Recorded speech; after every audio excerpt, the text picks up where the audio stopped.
Welcome to this segment of The Making of Us, a story-inspired podcast by themakingofmarriage.com, where we take the awkward out of honest conversations for couples. These are the tales of the people and places behind the relationship lessons, and of love, but like it really is. My name's Meg Gemelli, and I'm thrilled to introduce you to our guest today. We're glad you're here.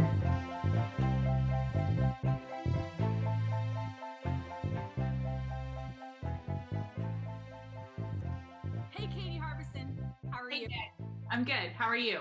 Good. You're really doing a friend a favor because I've been wanting to catch up with you, and this interview is kind of an excuse to do it under the guise of work. It's perfect. I'm so excited to be here and honored. Thank you for having me. Thank you. You are one of my friends who I think probably has one of the most amazing stories out of all of my friends.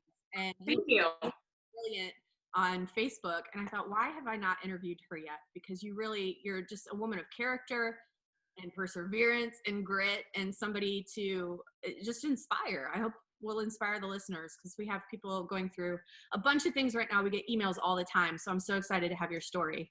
Thank you. It's not always glamorous, but it's my story and I love it. And as I've gotten a little bit older, I've been a little more bold about sharing the ins and outs. And if it helps just one person, it was worth it. Yeah, that's a good way to put it.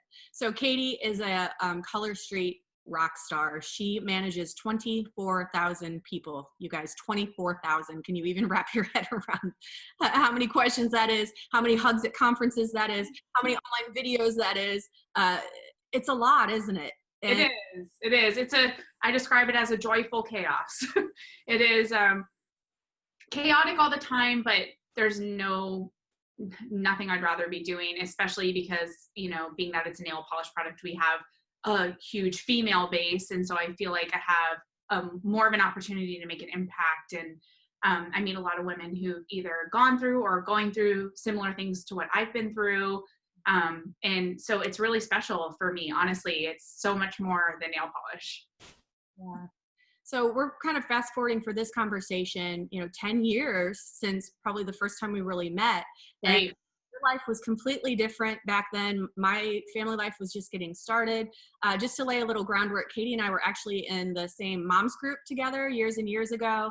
And Katie, your life looked so different. And we were in North Carolina. And so you've moved quite a few times in the past 5 to 10 years, I guess I would say. Yes. Tell us kind of where you've been in the country and on your journey. So we met in Wilmington, North Carolina. About a year or two later, we moved to California, and we were stationed at Camp Pendleton, which is basically smack dab between Orange County and San Diego County. It's right there in the middle. And then we moved 2.5 years ago here to the Quantico area of Virginia. And my husband will be getting out, he's obviously in the military, and then we'll be getting out of the military next year and staying here a while longer. So it's been an exciting journey. We're very grateful to the military, but we're also excited to have a home base for the first time in a long time. Yeah, it sounds like. So he's retiring altogether. Will he be going into the? Yeah, so that's a $1 million question. He's exiting the military. He's not quite to the retirement phase, but there's so many different contractor options or other government type of positions that he's looking into. So he'll likely continue his service in a different form or fashion. Great. Okay. And you weren't just alone. You weren't just with Brandon, your husband. You were schlepping your kids around too. Yes. So how many kids? Tell us a little bit. Yeah, so we have 3 children. Aiden is 11, Sloan is 6 as of yesterday, and Merrick is about to be 4. And then we've also dabbled in foster care. So when we were in California, we had 6 under 6, and it was total crazy chaos, just like another joyful chaos, a whole different form of joyful chaos. And then, the foster system is state by state. So when we moved to Virginia, we took a little break and we're just kind of getting our bearings as a little family and seeing what the future holds. But we both have big hearts for teenagers, and we believe that we'll take on teenagers in the future, the distant future, not today. So one of my favorite things is that the vast majority of your work is online, and you didn't even tell anybody you were pregnant. No. Yeah, with Merrick, my youngest, I think people already maybe thought that we were mildly insane because we had all the extra babies in the house. And I think by your third kid, you're just a little, like, I don't know, maybe not everyone can relate, but for me, I'm super introverted by nature. And I work really hard to put myself out there more and more, but it's not who I am at rest. And I was just a little overwhelmed by the idea of 21 questions and boy or girl, when's the baby due? And I just wanted that one private pregnancy, and it was remarkable, honestly. And then when he was born, we shared, and everyone was really excited. And it was so surprising how many people had no idea, because if I'm out and about, people see me in public. But being military, we move so much that most of our friends and family just hadn't seen us in those 9 months. So it was really cool. That was really cool. I still get a kick out of that. Yeah. When you moved from Wilmington out to California, you have a sister and mom who you're really close with. And at the time, if I remember correctly, they were in Raleigh. Yes, they were in Raleigh and Charlotte area. And so they were close enough to do a day trip or whatever. And so that was really awesome. And we'll get a little bit into our story, but at the time I really needed their support, obviously. And so it was difficult to leave. And I remember my mom, at the time I was the only one with children of my sisters and I, because I have 2 younger sisters. And so my mom started looking for jobs in California to see if she could relocate. And it was really kind of like a God thing, because the closest job she could find was in Denver, of all places. And it wasn't really close to us at all, but it felt closer. And so she took the job and moved, and she went on to meet her husband, and she was a single mother our whole lives. So it was really special. Yes, they've been married about 5 years now, and he is a complete gem. He totally completes our family. And so it was really special. It was meant to be. And yeah, so everyone kind of has their own gig now, and we still go and visit. She comes here frequently, and she's actually with Color Street as well, so she's been able to retire from her full-time job, and she helps me with Color Street. So I get to see her a lot. We're very fortunate to have that part of our life. I did not know. Oh. Yeah, she's awesome. She deserves, to be happy. And a little funny story about, like, if we have any single moms listening, we were 3 little girls back to back, and our whole life, my parents divorced when my youngest sister was basically just home from the hospital. So we were all very little, and she never wanted to bring a man into the house with 3 little girls. And so our whole life, she never dated or anything. And I just think back to how selfless that was, and how, lonely it must have been at times. And she managed to get us all through high school and into college, and then she found the man of her dreams. So it was really special. It is special. And you're a lot during that time when I mentioned at the beginning, we'd known each other, you were going through a lot of transition. Can you tell us a little bit more about that and how your family was able to? Yeah, so I went to college at 18, and I got pregnant by the time I was 19. And I'm from the South, y'all, so we did what you're supposed to do, which is get married, which was totally okay. I mean, I think we both knew we were just doing what we were supposed to do, but it was a challenge. And we got married, we moved into a place together, and within a year we were kind of living like upstairs, downstairs. And he was struggling with addiction, which, as many of you know, is such a terrible disease. And so I had to make the bold decision that I was going to take this brand new baby and move somewhere else. So it was a crazy time in life. I stayed in college through all of it remarkably. I honestly don't even remember how that happened, but I remember having friends even from high school, because I'm 19. I had friends from high school calling and saying, "Oh, so you're going to drop out of school, right?" And I just remember not even considering that as an option. Just, no, of course not. I'm going to finish school. And then my son when he was 3 months old, we discovered had many, many different exceptionalities. So He's blind now as he's gotten older. He's nonverbal on the autism spectrum. And when he was about 8 months old, he started having seizures and has gone on to be diagnosed with epilepsy, et cetera. And so those challenges on top of the personal challenges that my ex-husband was experiencing, it was just too much at one time. And so I was actually driving, if you have the geography at all, to Duke Hospital, which is about 2.5 hours. So in between college courses and semesters, I was driving to Duke and back with this brand new baby for countless hours of testing and nights in the hospital.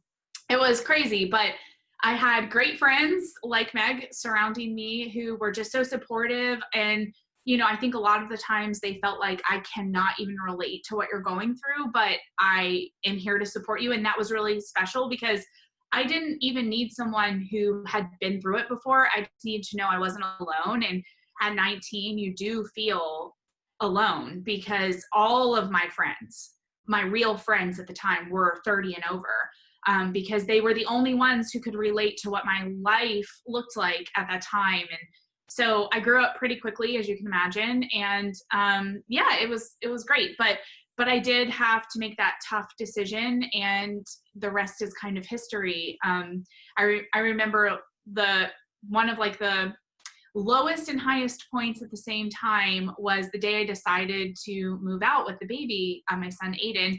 And I had a friend who had a couple properties that she owned, and she had a lawn care team that would come and do the lawn for these different properties. And so she asked the guys if they would come and help me move. And they had a lawn trailer, like that's literally what they had. And so they came and got all my stuff and the baby's stuff, and they put it in this lawn trailer, and they didn't speak any English. So it was like, you know, we were trying to communicate, but there was definitely a barrier. And they kind of knew, just get her out of here. Like, it doesn't matter, just get her out. So they put everything in. They drove me downtown to a new place that we were going to be renting. We were bartering for our rent, the baby. And so we moved in, and they brought everything in. And I remember when they were done, it was like, I'll never forget that day, because they came in to tell me everything was unloaded, and they just looked at me, and I had nothing to give them. And so I made them a frozen pizza. Like, I literally made them a frozen pizza. And I remember that like humbling feeling of being like, here, this is all I have. And they just like pity, but also hope in their eyes. That was just kind of like, it's okay. Like, we got you. It's fine. And I mean, I know my friend must have paid them, obviously, but it's times like that that I look back and I'm like, is this the same lifespan? Like, I lived in that lifespan, and now I'm in a completely different world. It feels like a movie I watched one time. It's unbelievable. You know, I was telling, my husband's name is Pete, for everybody listening. I was telling Pete that I was talking to you today, and he said, yeah, are you going to bring up the time that you smushed your BMW? Oh, no, I don't really particularly hope that comes up. Yeah, you were so worried about it. And I just remember like not even being concerned at all, you know, because you talk so nonchalantly about that time, but you were going through so much. It was crazy. It really was. And your faith, I mean, that was really inspiring. Yes, of course you had support, but it was like just one thing after the other of testing for you. It was unbelievable. Yeah, and your mental health is obviously the most important part of you, to be able to keep going day in and day out.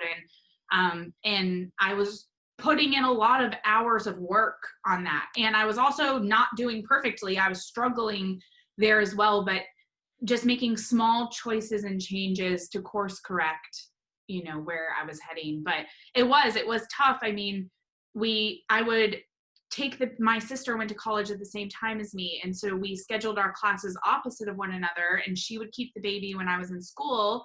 And then when I would get home, I would take him with a pack and play, and I would clean houses pretty much all night long. And so I would set up the pack and play, and I would feed him his dinner and put him to bed, and I would clean until 2, 3 in the morning.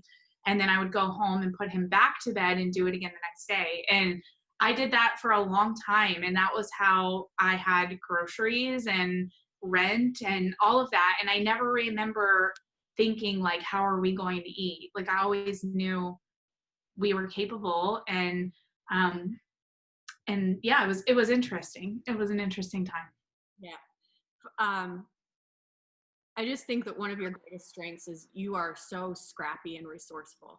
This is a friend who watched this one lock up the cash register at Harris Teeter. So for all of you who don't understand couponing, I know there's been shows on TV, but you want to do couponing, you talk to Katie, because there was a certain amount of money that you could save at Harris Teeter that the manager had to come and unlock the register because I don't know if you were taking the money back, if you were stealing the money, it's almost what happened, but you were so good at that. So all that just to say, it's no surprise to me that you're absolutely killing it in the business world.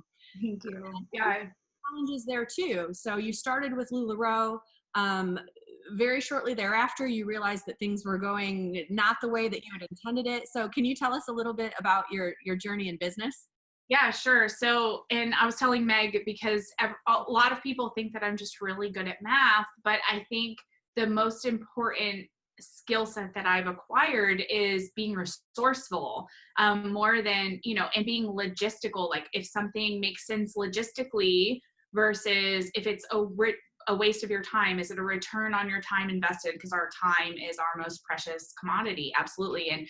And during the couponing days, we had incredible mentors in like Tim and Rory's family and so many other families that we were friends with at the time who had kind of shown the way that this is something possible, but you also have to be a learn-it-all and be willing to go do the work, because like, we can't take you to coupon every single time and whatever, but I would go to like little classes where different groups of people were teaching about it, and I just soaked up as much as I could, and my husband now, Brandon, and I made it a game, and we would see like, how much could we save or how much could we get? And so it was really special. And, there was a lot that we did on our own, but we also had incredible blessings from friends and family who would, without question, show up for us and do little things for us that they probably didn't think were a big deal, but meant the world to me, just like buying a dinner or anything. Like,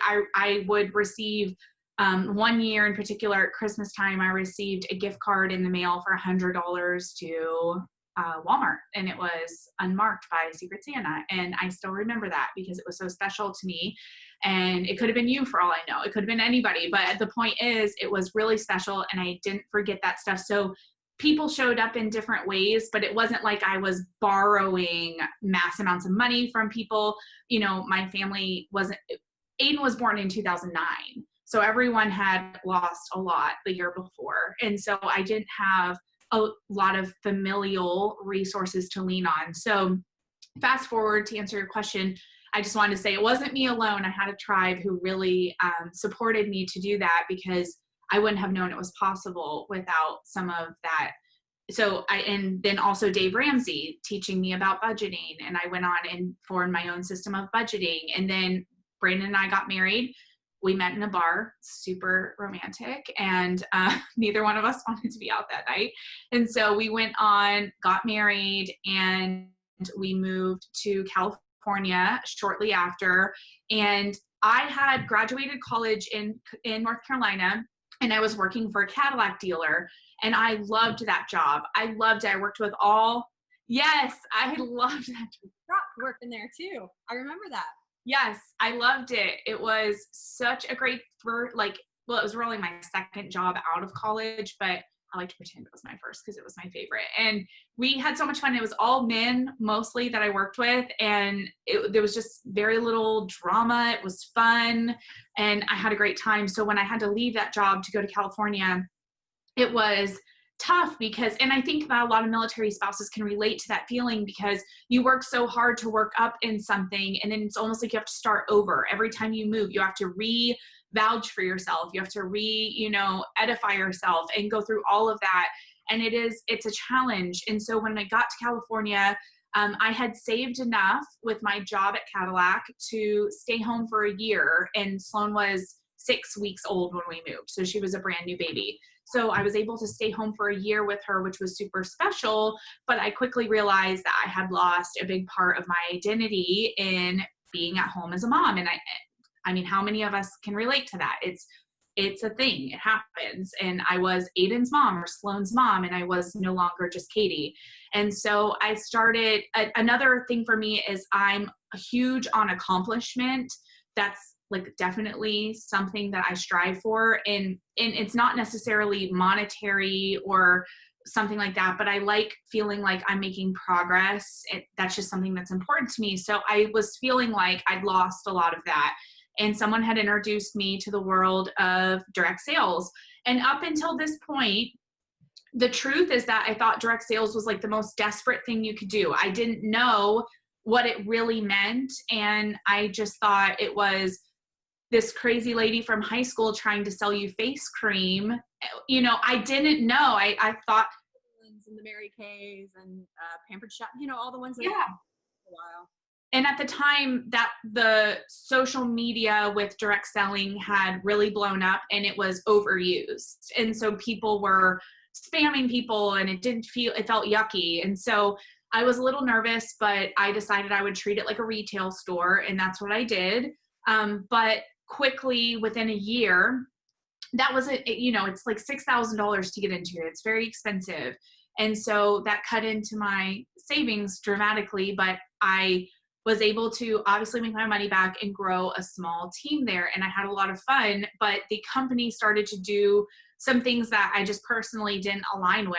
And it got chaotic too, because my husband was deploying and I was literally shipping all night, every night, and doing live videos with a baby and a baby carrier. And I mean, I was definitely hustling, but it came at a price, and it was my sanity and my precious time with my kids when they were little. And I just wasn't willing to do that anymore.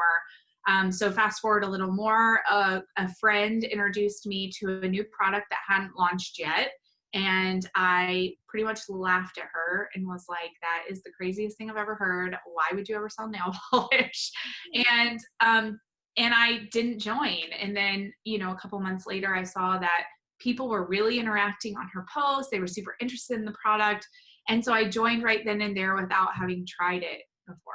And yeah, it was crazy. And I had no idea what it would do. Again, I treated LuLaRoe like a retail store. So I never felt like a true direct seller. It was a little different. And so I knew that this was going to be different, but I loved that it was one product that I didn't have to ship. I didn't have to photograph anymore. I didn't have to do all these late night live sales and trying to catch up on shipping. So I made the shift, but it was a product of years of building rapport with people and gaining credibility, and then executing something new with whatever confidence I could muster at the time. So yeah, it was a lot. It was a journey. And I think back and I'm like, man, I met this girl in the Starbucks who told me about Color Street, and that one encounter literally changed our lives forever. And it's so crazy. You have value to give people, whether it's business, marriage, whatever it is. If we don't open our mouths, we could be taking the opportunity from someone that changes their life, whether it's their marriage or their finances or their business. But I think back to that one day at Starbucks all the time. And now if she had been too shy to open her mouth and tell me, a complete stranger, everything would be different. Yeah. And similarly, you taking the choice, the chance on her, to say it's. Oh, absolutely. Yeah. Seems like because I like it, but I'm going to make this work, and I'm going to go, you go all in. I noticed you go all in. Yeah, I go all in. I don't halfway do anything. And I have a motto in my businesses that if it takes me from my family if it takes me from my family, it has to make really good money, because I don't want to, again, our time is our best commodity, and I don't want to spend my time away from my kids. So I go all in. And it was interesting to do it with a nail polish company, but it felt right at the time. And again, like you said, I did take a chance on her because I was doing well with LuLaRoe, and I easily could have said, you know what, I already have a good thing going. there's no way this is going to add value. And I could have kind of blown her off. And, my highest checks now in comparison, let's see, I'm really bad at math. I want to say, sorry, this is how bad I am at math. Yeah, so are over 20 times less than my highest checks here. So it's a huge difference. It just to put in perspective what I would have been missing by staying complacent with what felt like it was working. So just take a chance on something new is the whole principle, and it's okay to fail at it or not, or to find out that something isn't for you. That's totally part of it. I think it's Gary Vee who talks often about our failures being like the greatest resource that we have, because every time, and my financial advisor said the other day, I was like, oh man, I made a couple investments last year. They didn't go well, and I'm kind of bummed. And he said, nope, you paid tuition to yourself. And every time you made a mistake, you're paying tuition and you're learning, and so I've kind of reframed my mindset so that I'm not so harsh on myself. Well, you're human, right? And so many women talk about the constant challenge between work and home life, marriage, kids, all of it adds up. And you talk about time being a commodity. Well, you say yes to a few little things at a time and it adds up until you're just drowning. Sure. Water there. But it sounds like you have come up with kind of a system of questions that you ask yourself. And one being, if I am away from my family, I better be earning some money, right? What are other safeguards that you've kind of put up around your life to make sure that your family comes first and your personal life? Yeah. So, balance is everything. And I know it sounds cliche, but it's really true. I follow a couple different systems for staying on top of my personal development. The honest truth is that everything that I've done has been a product of consistent commitment to personal development and recognizing that I'm an ever-changing work in progress and that I'm never going to be done learning about anything, or done growing in any area. And that's been really important to me. So to answer your question, what was the main part of the question? I don't want to. That you put up. What are the questions? Yes. So for balance, I mean, for me, Hal Elrod wrote The Miracle Morning. It's a great book if you haven't read it, and it kind of helps you set up your morning to be successful.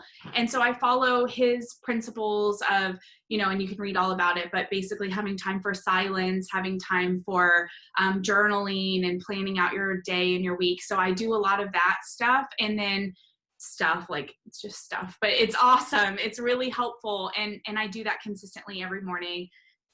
I also schedule dates with my own children where we go out and do things, and they really love that. I think having something on the calendar for everybody to look forward to is really important. My husband's in the military, so we both travel all the time. And I think it's really important that our kids know that they understand why we're traveling, and, also that there's something to look forward to when we come home. So that's something that we do as well. And then, your friendships have to remain a priority as well, because not everyone I partner with in business is like, not all of my friends partner in my business, if that makes sense. So I still have friends who are incredibly important to me, but it's easy to not stay as committed to your friendship when you're working or running a business and running a household and trying to make sure you're spending enough time with your kids, et cetera. So, planning either like a little girl's getaway or, Zoom calls together. We've done that. I know it sounds crazy, but we've had our wine together on a Zoom call. And my whole point is that technology is really amazing. So use it to your advantage and balance. There's so many apps out there for staying on top of your day and your week. Even on my website, I have free printables for like a daily worksheet, a weekly worksheet, a follow-up worksheet.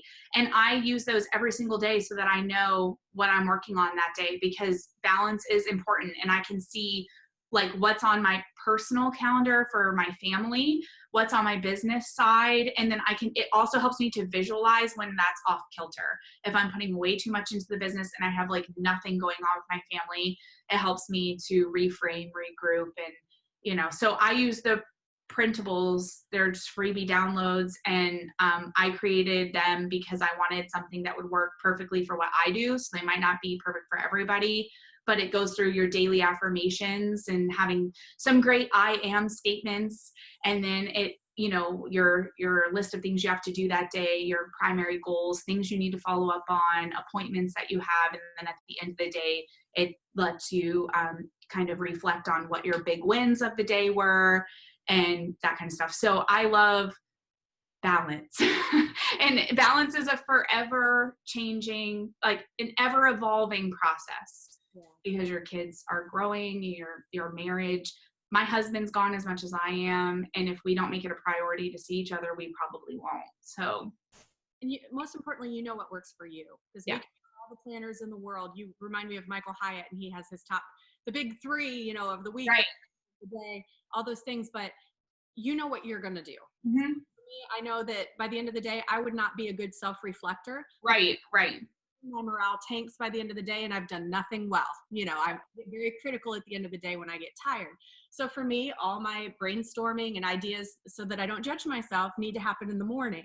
Right. I talk to so many women who struggle with just figuring out what actually works for them. But it sounds like you've created these printables that work really well. Yeah.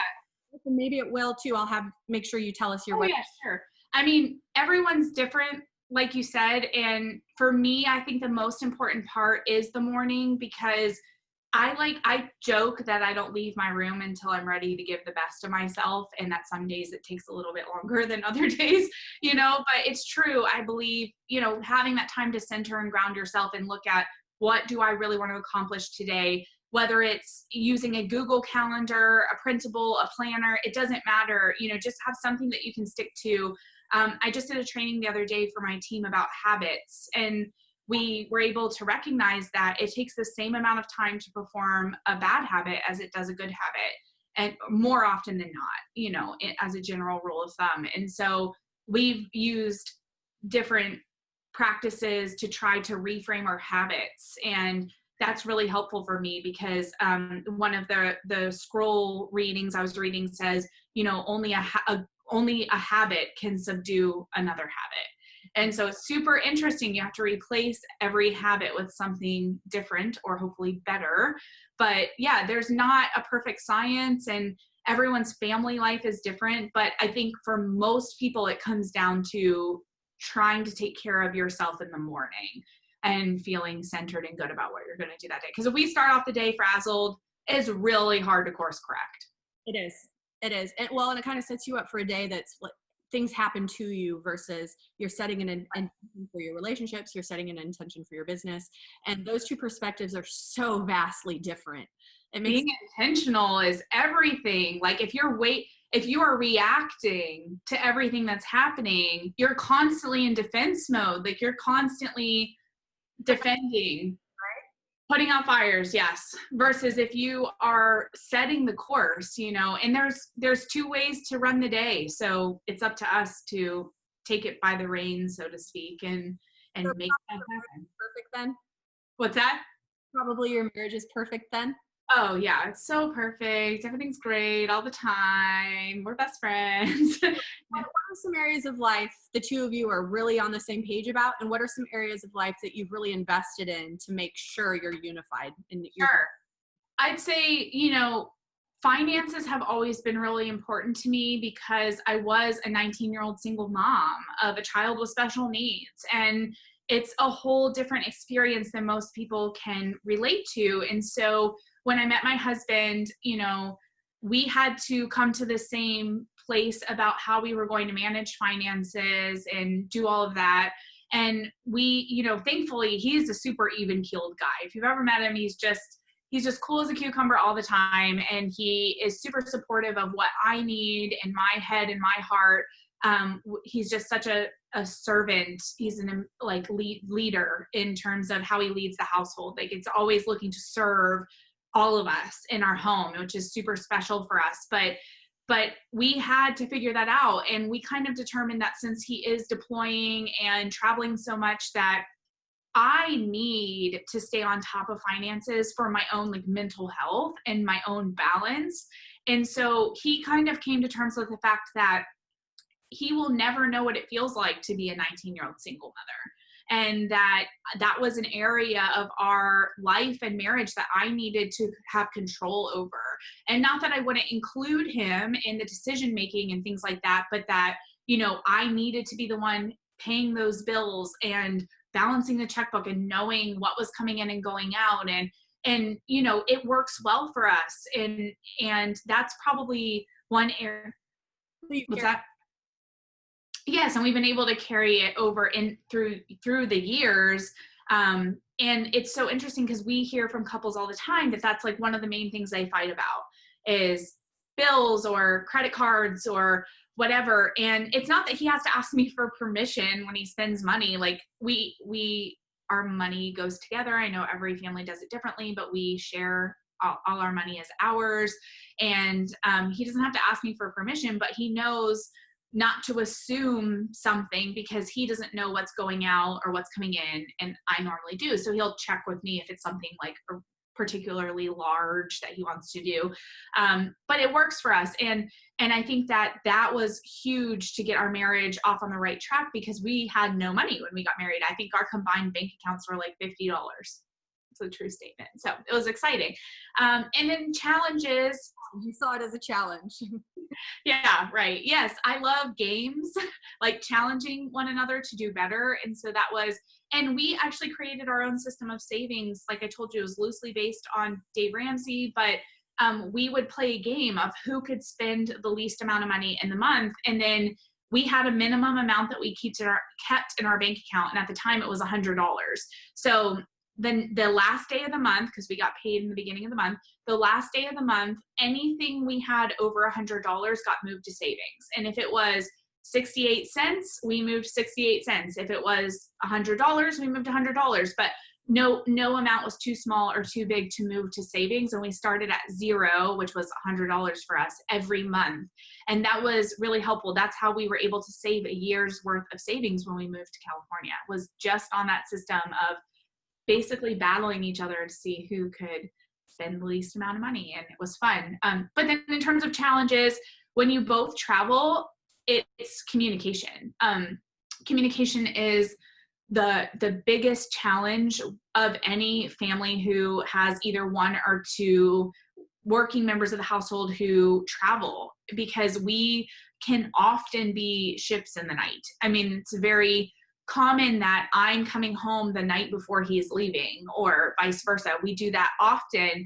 And so we have methods of communication, and every couple is different. For us, we work best if we're not constantly calling each other, because there's we're kind of like, hey, what are you doing? Nothing. What are you doing? Nothing. Okay, cool. Bye. You know, we don't want to do that every day. So we call and talk to the kids and stuff. But for us, we try not to do that song and dance every single day. And we talk about like more meaningful or relevant conversations. So that's one thing that was a challenge that we've kind of worked on over the years. And I can't say it enough, the importance of just dating your spouse. You know, if you can only fit in one time a month, like make it a priority. We try to do more than that, but I can't control the military and sometimes it's not feasible. But you know, date your spouse and make it a priority to get to know them. But to answer again, our best quality in our marriage, I would say, is that we're so individual and we both respect one another as our own human beings that are, you know, yes, we have a family unit. Yes, we have common goals and common practices that we do together as a family, but we are very much our own people, and we allow each other the room and the grace to be that.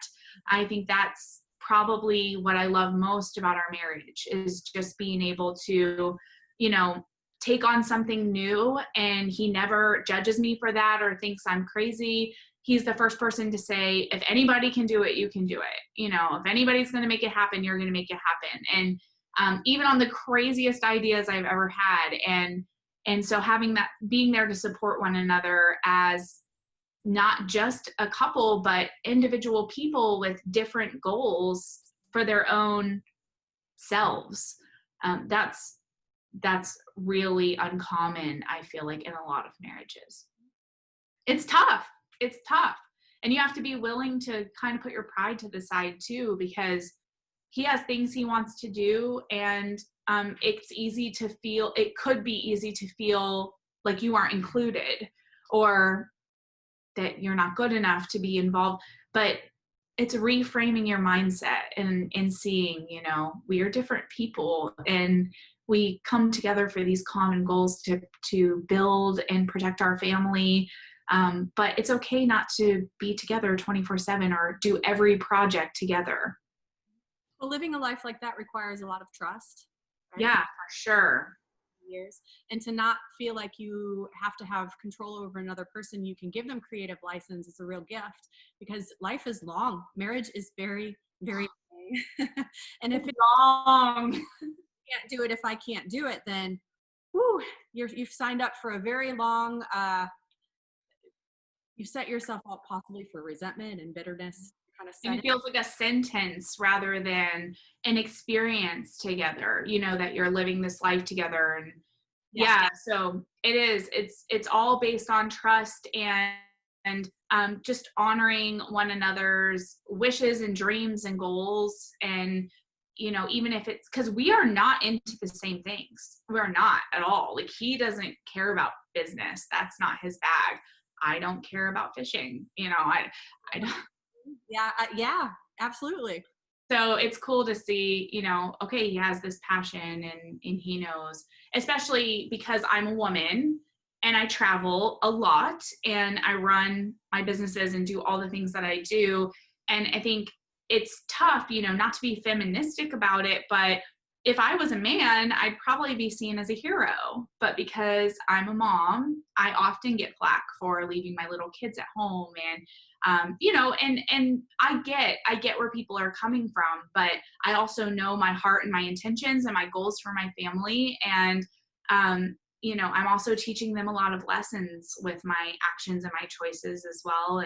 And I try to enroll them in our family's success so that they understand it's not just me out there trying to be away from my family. It's so much more than that. And they are at the root and the center of everything that I do.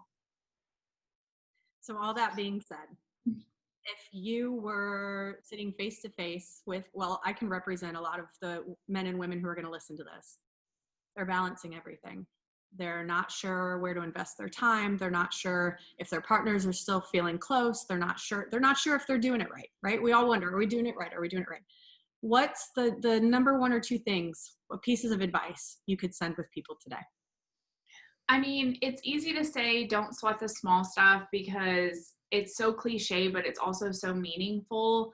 That's a big one for us. We don't dwell, we kind of follow the Mel Robbins 5-second rule where it, just when you want to go get something done, but also there's other methods for how long you're allowed to dwell on something negative.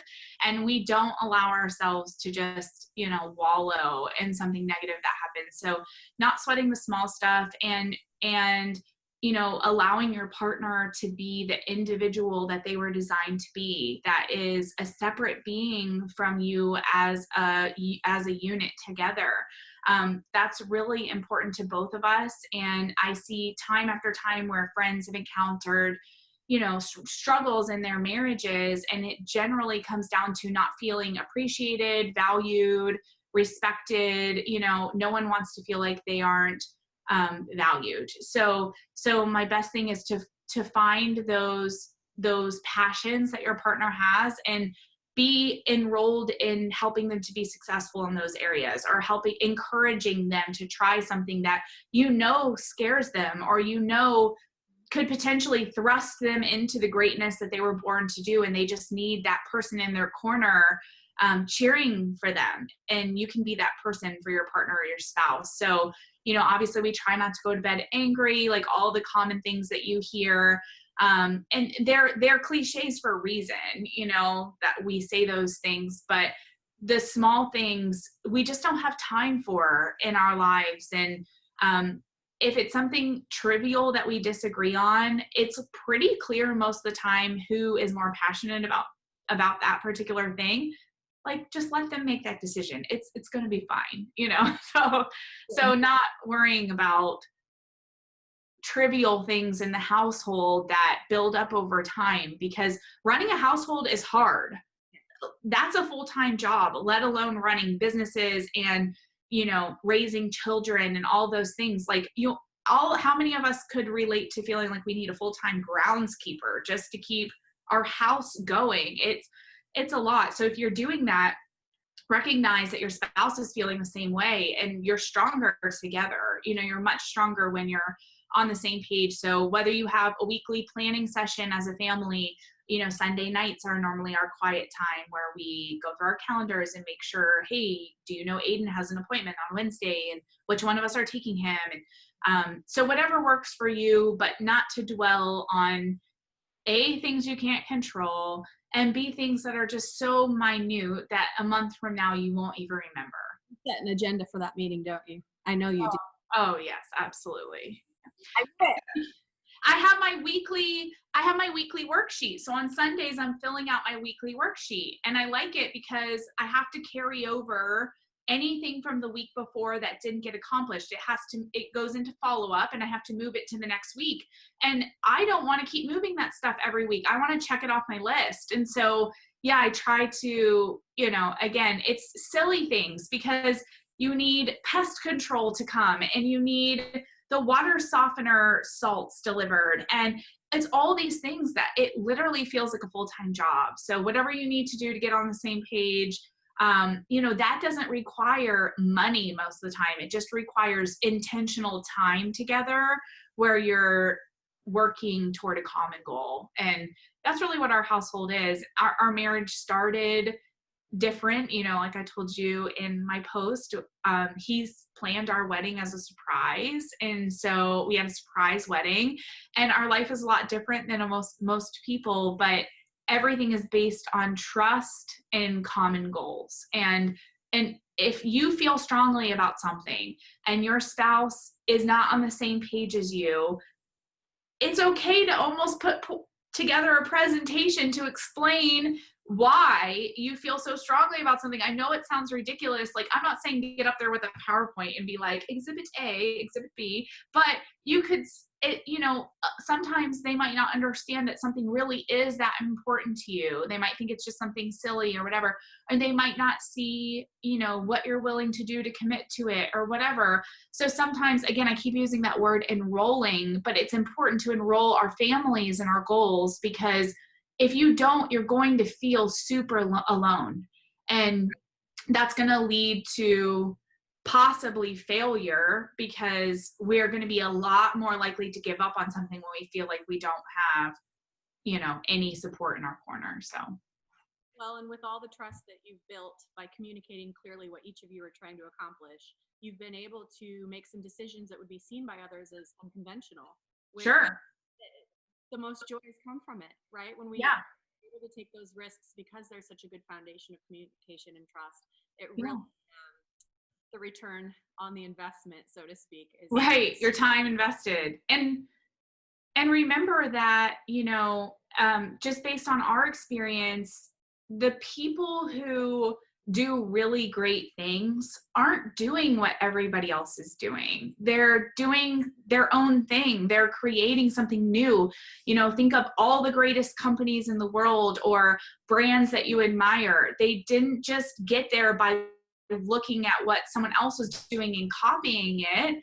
They took the time to intentionally sit and try to create a problem, you know, a solution to a problem, or look at the problems and create solutions.